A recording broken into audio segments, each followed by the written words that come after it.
Hey guys, Holy Grail mixtape here. I decided I'll probably just start making some throwaway YouTube videos on my Holy Grail mixtape YouTube channel.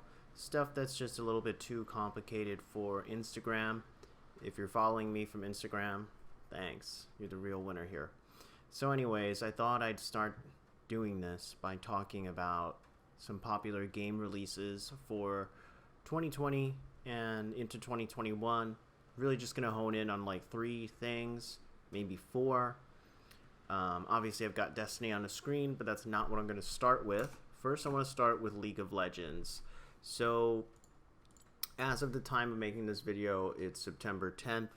We're in September 2020, and right now if you were to log in and play League of Legends, which is one of the most popular games out there, it's free to play as well, so anyone can play it. You're going to be greeted by this event. They have monthly events, and this one's called the PsyOps event. So if you're playing League of Legends in September 2020, you're going to be playing League of Legends during the PsyOps event. You can't make this shit up. And what's very interesting is that this event happens from 9/3 until 9/30. So you've got dual, well, not dual, you got 3/3 right here. 33 right there.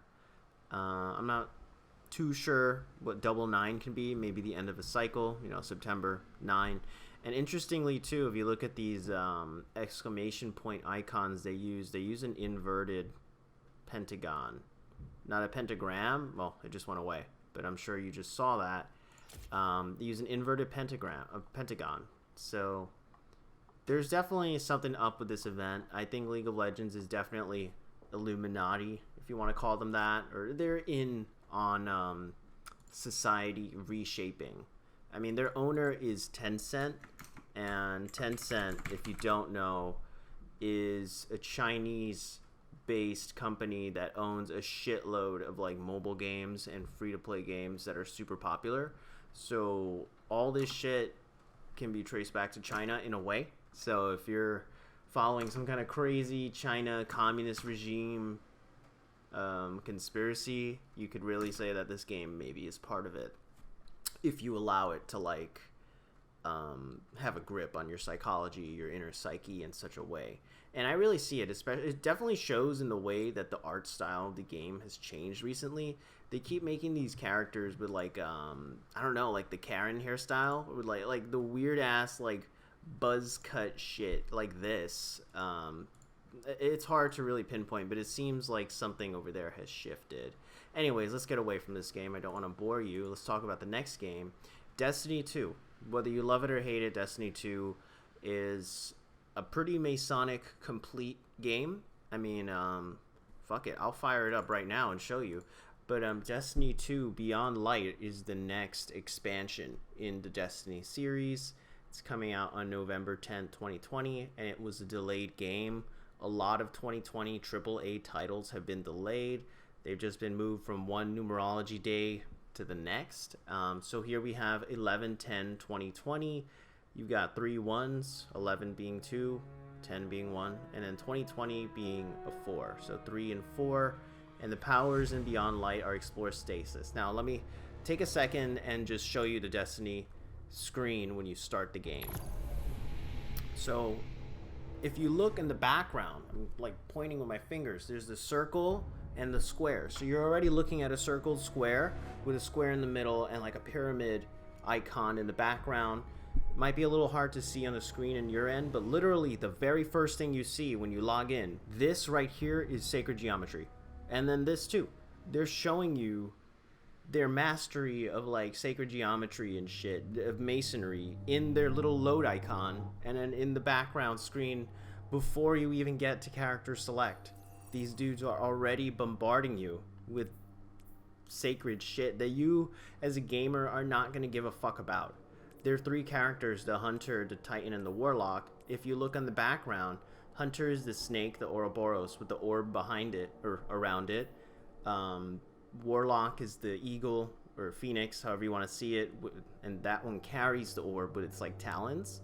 And then you have the lion, Leo, Titan, who has the snake orb on his tail. They don't really draw the lion with the snake tail, but if you study astrology or alchemy, you'll see that imagery come up a lot. So yeah, this game is embedded with astrology and masonry and all sorts of occult wisdom all in one, and it's still an FPS game too, so you get to like kill shit in HD. So anyways, Destiny 2 Beyond Light is the next expansion, and in this expansion your character goes from being a light wielding dude with the good guys to using some of the bad guys' power and going beyond light. Interestingly enough, this is done through ice. Their way of embracing the darkness or of the bad guys' powers, it's going to be ice. And what I find interesting is that it's called Stasis. So this is going to launch in November 2020, and there's reason to believe that during that time, the CV-19 is going to power up again. I've been saying it, many people have been saying it, they put it in the news every once in a while that a second wave is coming. I have reason to believe it's going to happen during this time, and what's going to happen is a lot of people aren't going to give a fuck because they're going to be at home playing with Stasis, which implies staying still. So you're going to stay there at home on your couch, frozen, and having fun doing this shit. And you're not going to realize the greater symbology of what's going on. It's like, yes, your character commands ice, but you yourself as a human are like staying still, enjoying their product. Going beyond light to explore the darkness. I feel like this is the kind of theme that we'll be going into. Like, in a way, this almost ties into transhumanism, even though it's like light versus dark, just because Destiny itself is like a futuristic world. And I think maybe it's just trying to open up the mass population to seeing beyond the typical light versus dark narrative that is very well encoded in the West. There are certain medias that go beyond that, but I think that trope is just played out so much, especially in like Marvel movies. So let's talk about another 2020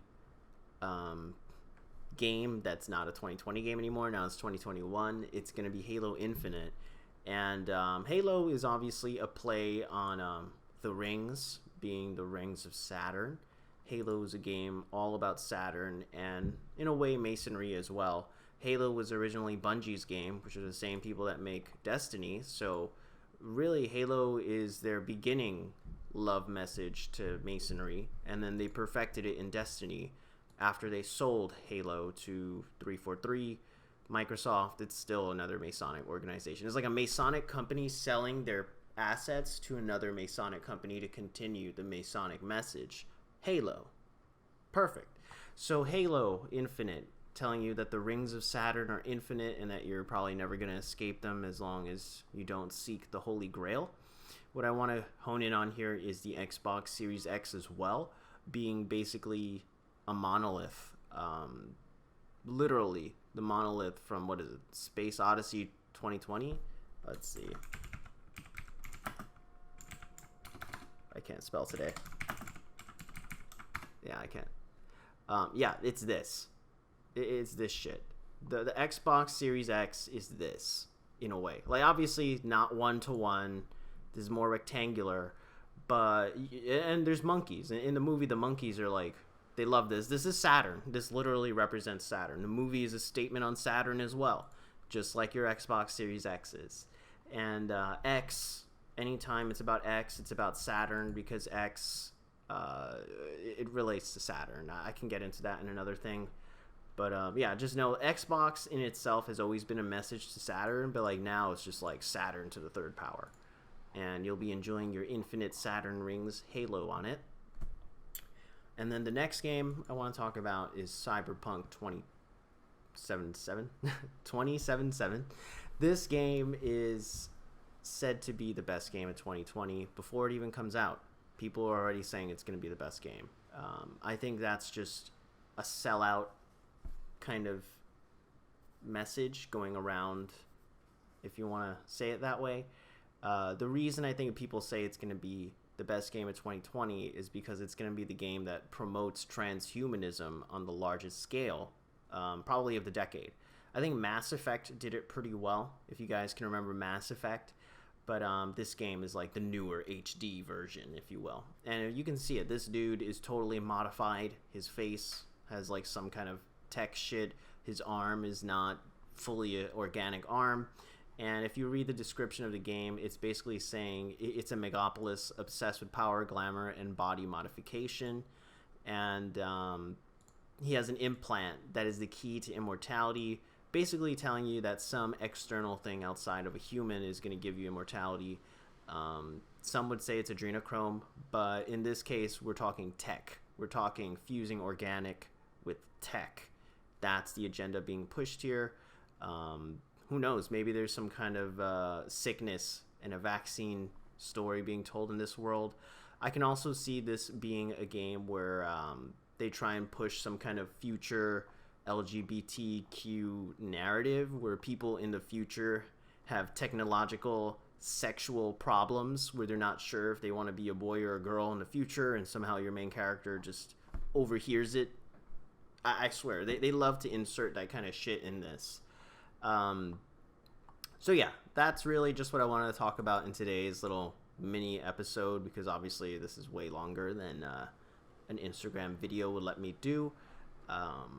If you're a truther or a conspiracy theorist nut or whatever you want to call yourself, and you enjoy video games, make no mistake, man, video games are a control system, and it's not just to keep you sitting there. It's really to sell you these sacred secrets in terms of fantasy fiction. You know, if Bungie is making their Masonic masterpiece in Destiny and your eyes are seeing it, then subconsciously you are learning the Masonic secrets. But if I were to dispel it to you and tell you this means this and this means that and yada yada yada, your brain would not allow you to understand it, because your brain would be too caught up in the video game's lore. People love video game lore. People love it. Like Destiny Wiki. Like, you look up a wiki about a thing and people will get caught up in the lore of a thing without realizing the greater understanding of like an astrological story being told through the medium of a video game. No, they want to get caught up in the lore. They want to learn all this stupid bullshit that never even really happened. So yeah, this is for you guys who are caught in the lore of your shit. Go beyond, man. Realize that they're playing you. Their symbolic mastery is playing you while you play the game. Cheers. I love you guys.